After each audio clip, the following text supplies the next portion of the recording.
really parallels a lot of the other insights that I'm getting from people. Just kind of become the expert in your area, build your relationships, and it'll follow. As an operator, I know other investors are romanticizing multifamily investing, and I'm looking to learn from other investors' mistakes. I know you are too, and you found the right place. Welcome to Myers Methods Presents Multifamily Missteps.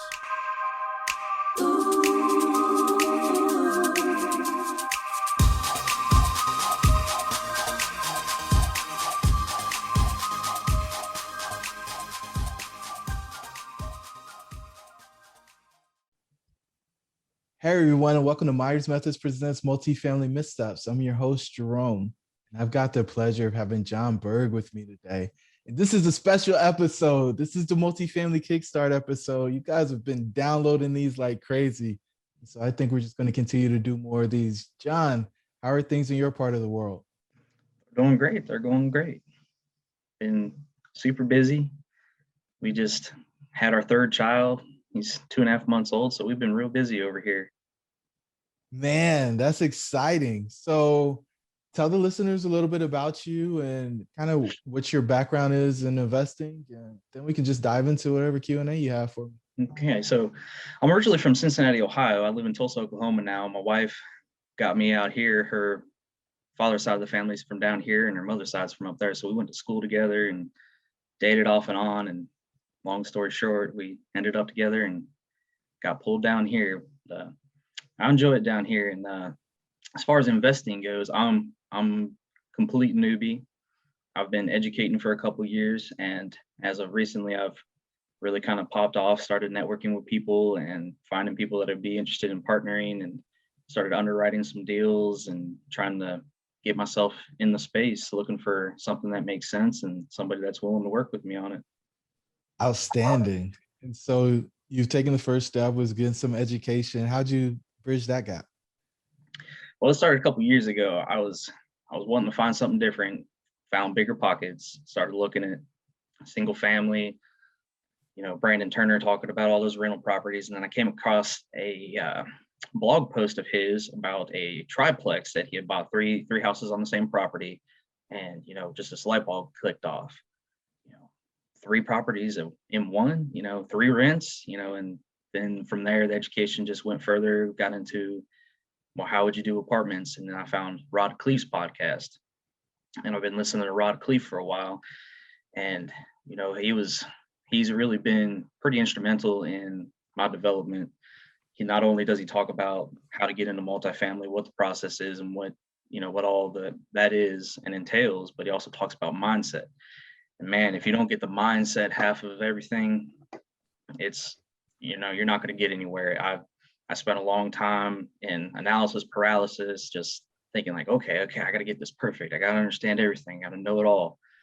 And then, finally I've listened to enough, heard him enough times say, you don't have to know everything. You develop your strengths, partner for your weaknesses, find somebody else that'll, work together with you, and you can make a strong team. And so this year, really, past couple months has really been kind of exponential. I've been networking on LinkedIn, finding people that are interested, getting into different groups, and trying to get on meetups online, since a lot of meetups aren't really meeting up right now with COVID restrictions and whatnot. Hopefully we can get out of all that pretty soon and start meeting people face to face again. Okay. So you jumped into the space and you've listened to podcasts, read any books, do any YouTube videos? Tell me more. How'd you learn how to underwrite, since you said you had analysis paralysis? So underwriting is really just kind of, I went through 2 of Rod's boot camps, and they go through examples and whatnot. So I'm definitely not an expert at underwriting, but math was always kind of a strong suit for me in school. So it's kind of in my wheelhouse. And so I kind of just took the examples that he gave in his boot camp, and, talking to brokers, getting a few deals put in front of me and running the numbers on them. And, I'm not completely 100% confident yet that I know what I'm doing, but I find somebody that does, and, hey, does this look right to you? And That'll start building some confidence. Find somebody that's willing to mentor you and help develop you. Okay, got it. And so it sounds like you've been doing a lot of the right things. I see a big gap, which was you went from, hey, there's a triplex to Rod only talks about syndicating large deals. And Yeah. so is that where you feel comfortable jumping in and you're just going to go syndicate a 100-unit building, or like what's your business plan or your strategy right now? Well, so right now I'm kind of, it's kind of twofold. I'm looking for some smaller properties that I could JV with some people, that are passive, that aren't into syndications. Like right now I'm looking at a 16 unit, and if I find the right partner that just wants to put the money down on it, we could do a 50-50 JV on that or something around that area.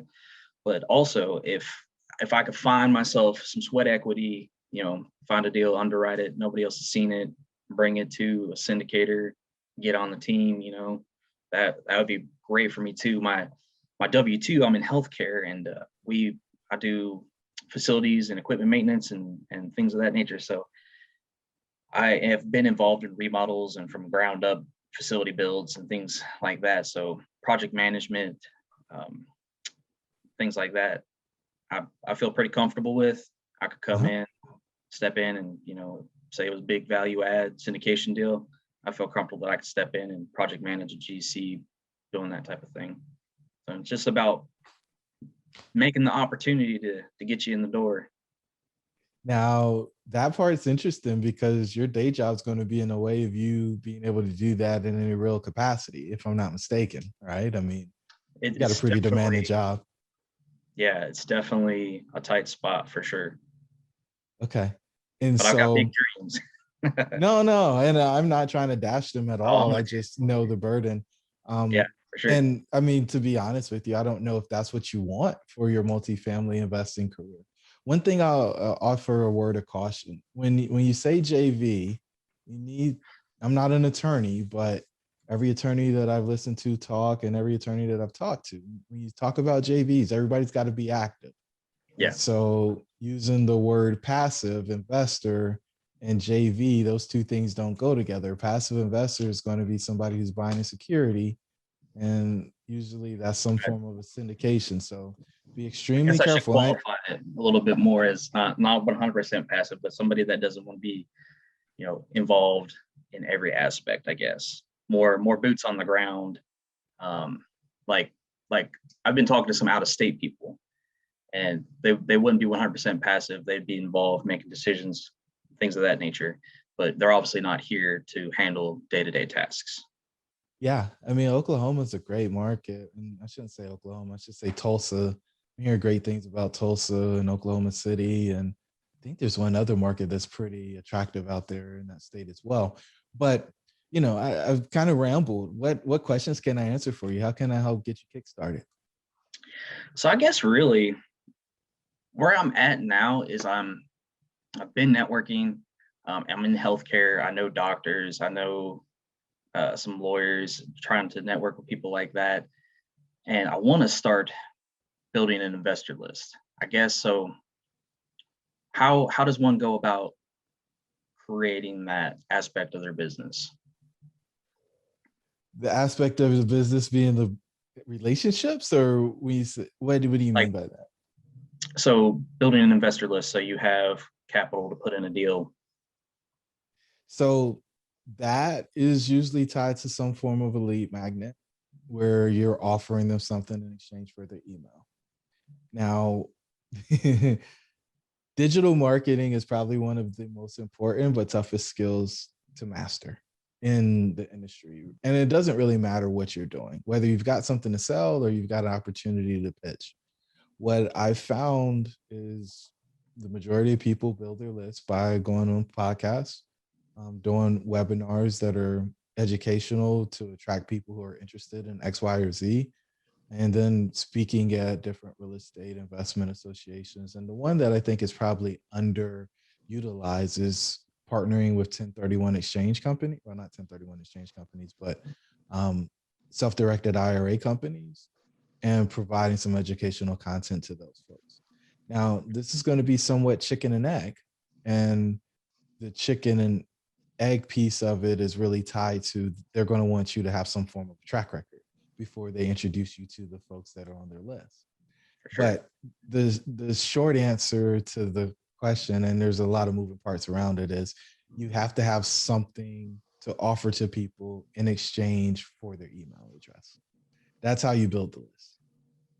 And then you have to offer that to them in some one-to-many opportunity, which podcast is typically the method that most people use when they're in multifamily investing. But when you go on those podcasts, in order to be credible, I think it's really important that you've done something, right? Now, Yeah. the other way that you can do it without doing anything is, and you have to, yeah, there's a certain way you have to do this, but you just download all the contacts that you have in your phone or in Google to your mail service, right? And send out an initial email asking if you have permission to keep them on the list. You're going to be talking about X, Y, and Z. And then people can opt in and opt out based off of that initial email. And again, I'm not an attorney. Make sure you consult an attorney before you do this. And then that'll give you your start, because you always start with the people you know.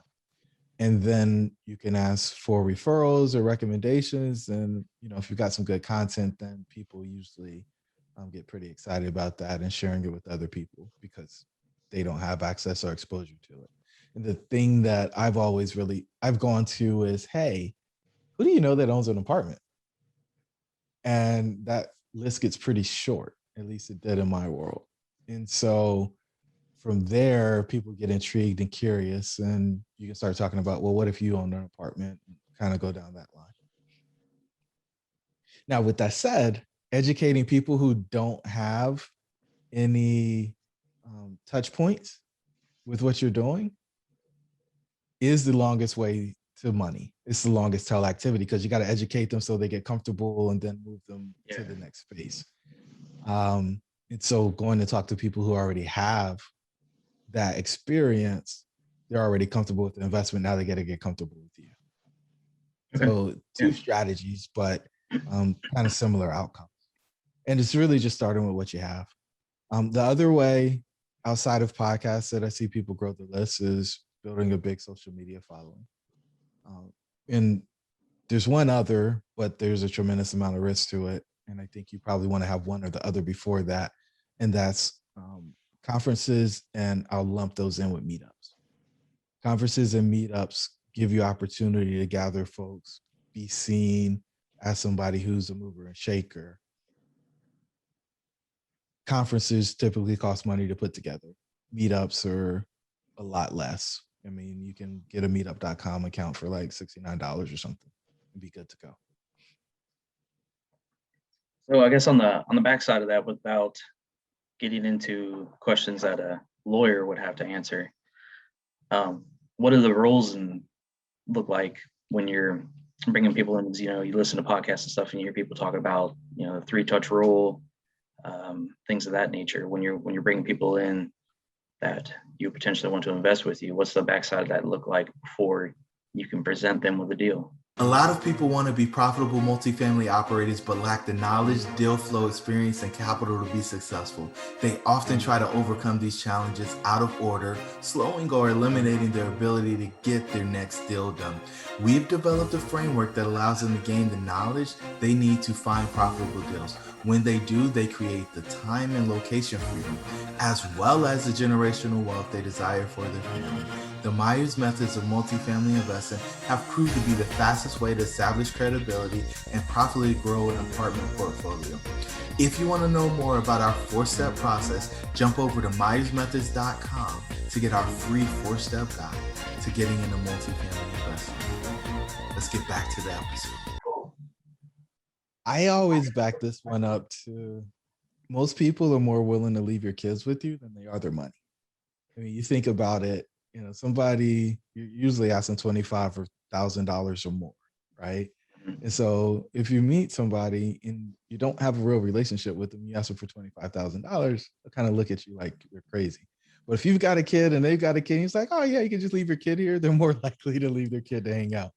So I think about it like this. Why don't you want to have a relationship where that person's going to be comfortable leaving their money with you? And so what does that actually take? And I'm going to tell you, it's not the deal, right? The deal is only going to get them comfortable if they know that there's an experienced operator tied to the deal. Okay. Right? Or you have a really deep relationship. Those are the only two ways that people get comfortable with parking their money there. So knowledge, deal flow, experience, then the capital comes. You're always going up that continuum. I call it a pyramid. So foundationally, you got to be able to talk the talk really well. Then you move it to the next level where you got the deal. Okay, great. The next thing that people are looking for is an experienced operator. And it's not so much the people who are equity investors as much as it is the bank. The bank is not, and they're the biggest partner that you're going to have. They're bringing something between 60 and 80% of the money. Yeah. Right. So to get them comfortable, they're going to be looking for somebody who's executed a similar business plan with a property of similar size and has the net worth and liquidity to take care of whatever issues may arise. And that's the only way that you're going to get their money to put. So everybody's worried about their $25,000 and $50,000 and they feel like the bank money's a slam dunk. If you can get the bank money in, typically you can get the other money in too. Okay. So build the experience piece, find the operator that's in the market that you're in, that's already doing the thing that you want to do.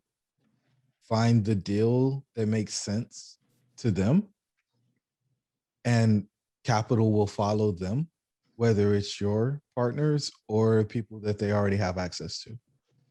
You put all that together and you've got a magical package. If I was coming to you and trying to pitch a deal to you to start that kind of partnership, how would you want somebody to communicate with you, and what would you expect out of somebody to actually bring them into a partnership? What would you want to see out of somebody to make something like that work? So, this happens a lot for me. And the short answer is, if I don't know you, I'm not going to partner with you. I see these relationships as marriages, right? And I'm tying my financial future to you, especially if we're doing a joint venture deal, especially if it's under a $1.3 million valuation because the loan's going to be recourse, especially if you don't have any experience and you haven't actually invested in some real education so you can be a valuable contributor to the business strategy, due diligence, modeling. Like, those things are necessary. The deal, I'd rather just pay you what I would pay a broker to bring a deal and then go do the deal on my own.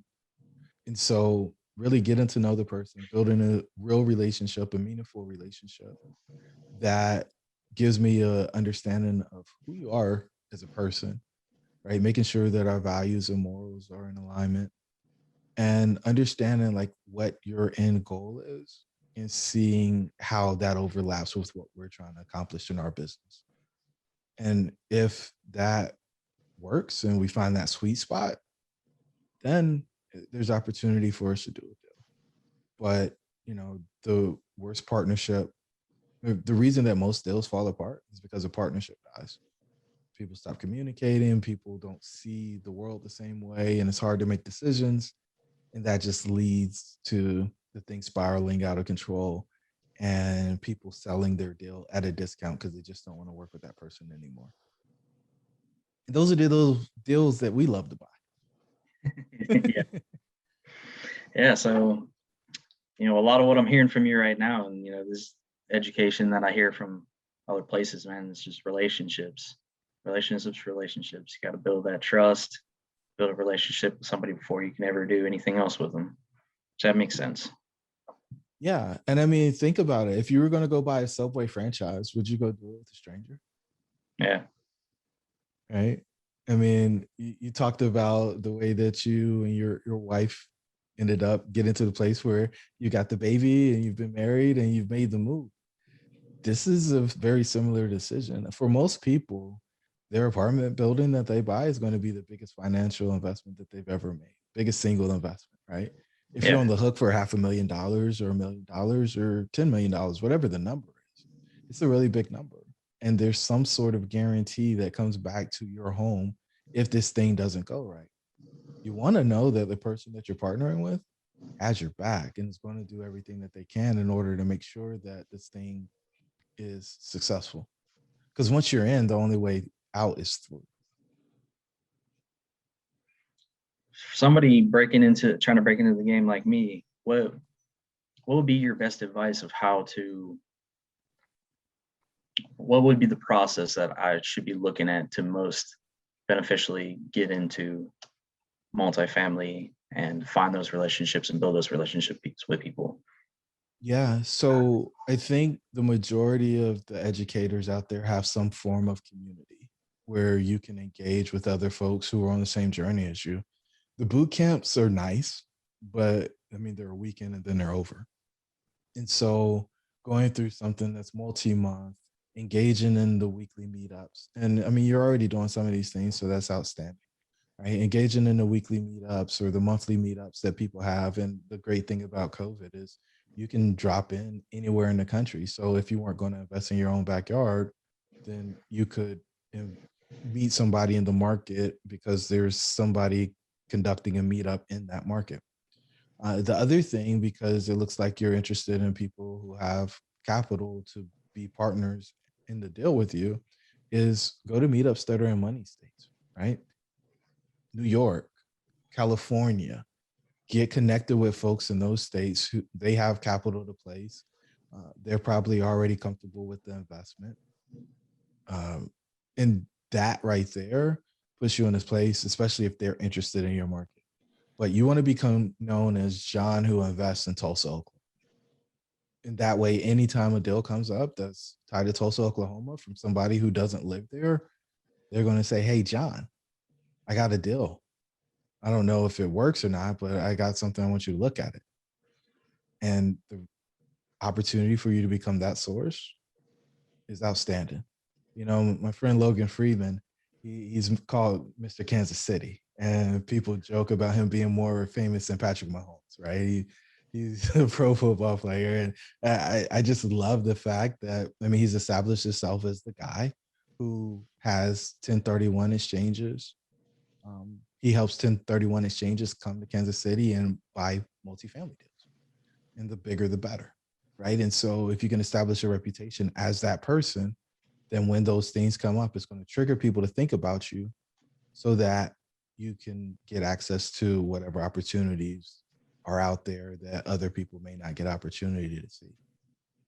And this is where a lot of folks new in the game get a little turned around, because they say, oh, well, I don't want to niche down too much because then I'll miss the opportunity. But the only way that people will think of you is if they know that's what you do.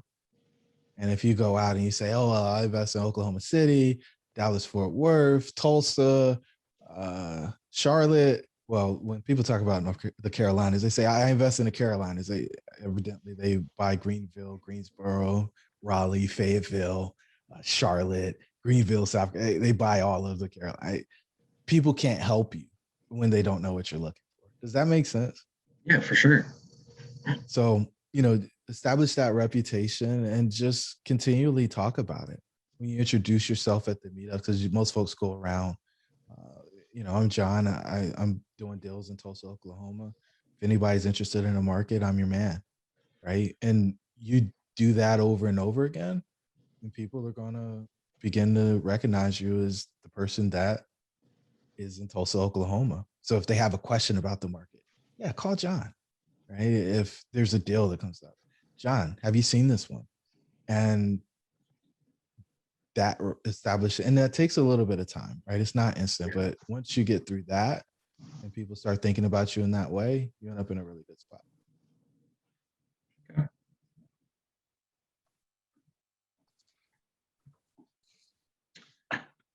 So I don't know if I really have much else. That kind of really parallels a lot of the other insights that I'm getting from people. Just kind of become the expert in your area, build your relationships, and it'll follow.